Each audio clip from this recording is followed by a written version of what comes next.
So the sun came up and we survived after the tough game in Illinois.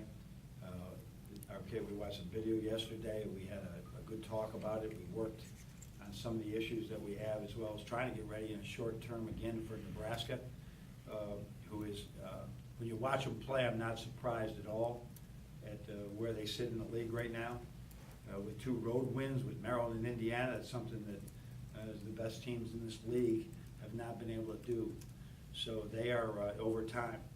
So they're really playing really well. Their backcourt is become with Webster, who is for a couple of years was trying to find himself. Now has become one of the premier guards in the league. And then Watson last year, just even in our win over them, he as a freshman you could see he's going to be a good one. What they've been able to do now is get a whole bunch of guys that nobody ever heard of besides those 2, crash the boards like crazy. Our offensive rebound, their offensive rebounding is at 13 a game, which is a high. They got Jacobson now. He's averaging 6 offensive rebounds a game in the Big Ten. So there's a real challenge there for us because they're going to come after us and get on the backboard. So we just got to forget about the other night. We had a 3-minute and 40-second span there that took us right out of that. Took us out of that game, as it turned out. Took us out of the game, and then we got to forget about it and be resilient and bounce back. Coach, I know you said on the defensive side of the ball, I know you said last time, implementing something else is just putting the team back to square one. But is there any quick fix that you see for it? And if there is, at what point do you go to that? If it was schematic, that's not the issue. It's the issue of guarding your man, right? And with the exception of, maybe have other people guard people, but I mean, you have to guard your yard, and you got to get better at it. And that's not anything that you can change. We do try and give more help, but when we've been giving help on there's 3-point shooters just killing us.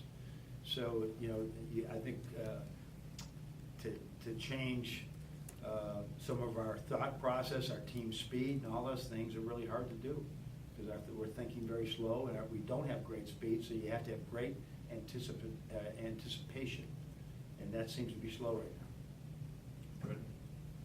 Speaking about matchups, man-to-man, what do you think is the best matchup for on Ty Webster? Well, we got our 2 guards right now. They did not have a great defensive game the other day, and they're upset about it. We're upset about it, and so that between Muhammad and Derek, right? They got to find a way to guard him. He's become an elite guard. He's played basketball all over the world for years, and he's seen everything. So I would assume everybody would, if we're in what we call a 30 switch, it means that our 3 perimeters they're picking a guy to guard, and I'm not going to tell you who's going to guard him coming out, but I think in transition, whatever, Zach, Muhammad, Derek will all take turns on him.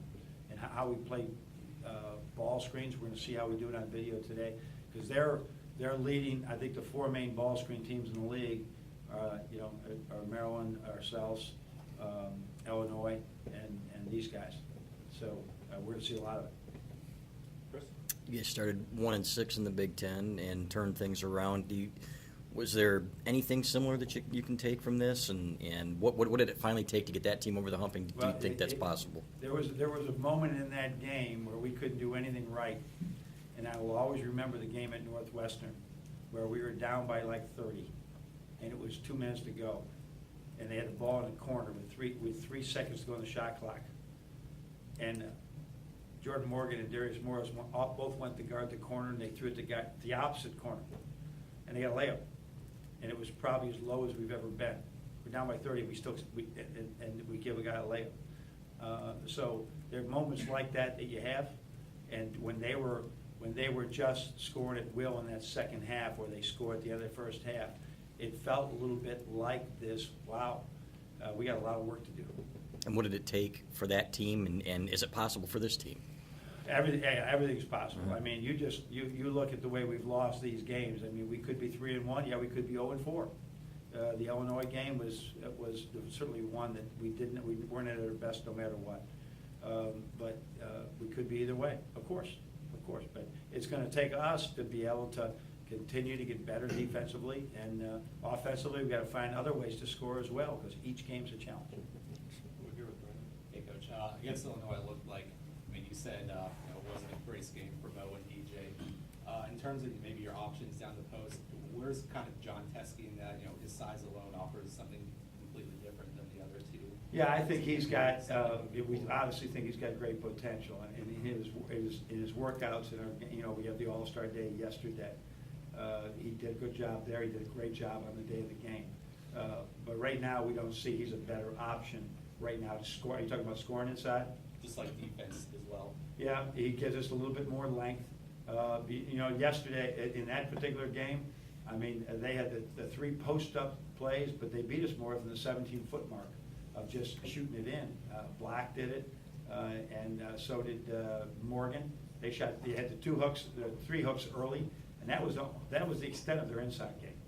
So that held them 6 points. What they killed us was with just drive and kick little 16-footers for their big guys. And John's not going to make a difference in that. Mark? John, Mohammed looked like he was being aggressive there for in the first half, going to the basket and everything. Was that them not respecting him, and then that changed and they guarded him differently, or did he back off and not? No, I mean, he ended up getting to the rim in the first half a couple of times, went really hard. At the end of the first half, where we went through that funk, he penetrated in that zone, took a really tough shot when X was open.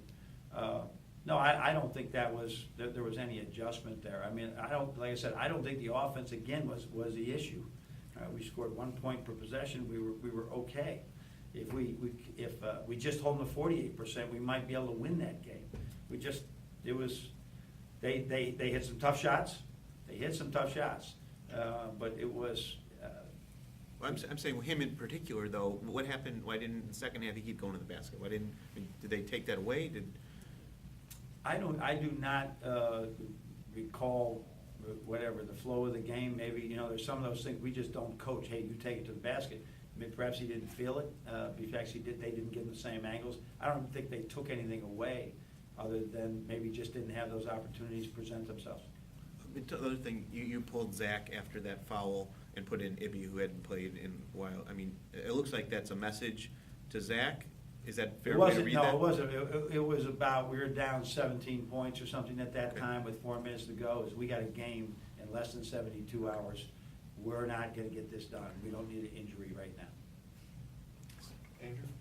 Coach, I know you said that Coach Donlin had been talking more in practice earlier in the year. So 2 things. Is that still the case? And then yeah. just for first-year coach assistants in general, is there any sort of reluctance to call players out or kind of give, you've had a wave of assistants here in your time. I mean, no, I think there's a good mix of guys hitting and hugging is the wrong word, letting that be demanding and then giving them a big hug as well through all those things. So they are, it's the exact same scenario as it was at the beginning of the year.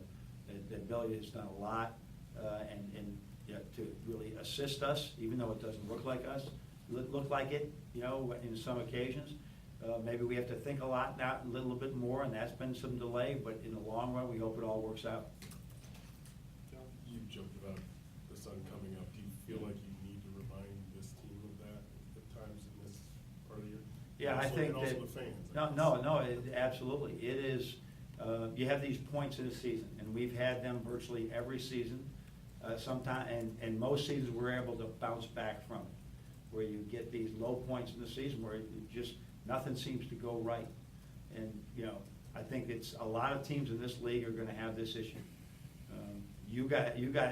Some of you guys have been here longer than me, and I don't think you've ever seen, 14 teams that can beat any one of those teams any night. I mean, it was 11 when I got here, and maybe 6 could do it, and now it's seriously 14. If you watch the Rutgers game last night, I mean, they were right there the entire time. So it is, or was it 2 nights ago? I don't know, but it's just. That's what it is. So I think everybody's going to have these times, and if you just stay the course, you stay persistent, you try to stay as positive you can while you're still instructing and demanding certain values in the game. You just let the process work itself out, And that's what we're doing. I mean, that's what we're doing every day. There's no quick fix right now. There's no quick fix except just persistence. To build on that, you know, with every team does have the, you know, that kind of 2-week span or whatever, Yeah. where nothing seems like it can go Yeah. right.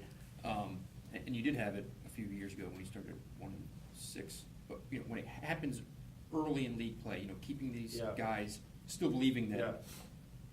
with this group, what do you think is the key to making that possible? I think just one win would make a huge difference right now. And the fact where we came back a bit to Penn State, and you know what, we did it, we had a great offensive game against Maryland. I mean, we scored a lot of points on a really good defensive team. To score 70 on them and missed some foul shots, to score 70 on them was a good game. But they made some really tough shots, and you know, it all of a sudden, it was like you're only as good as your last game forever. And when your last game, I mean, this is the first time we've lost 2 in a row, and it just, you know, doubles the agony of it. And we got to continue to fight through and say, this happens to NBA teams, it happens to NFL teams, it happens to the best college teams. And those, if the frustration is actually the way, if you see it, and you recognize it, and you can, you know, get better from it, then you're going to find your answers. Anybody have anything else? Okay, thanks, everyone.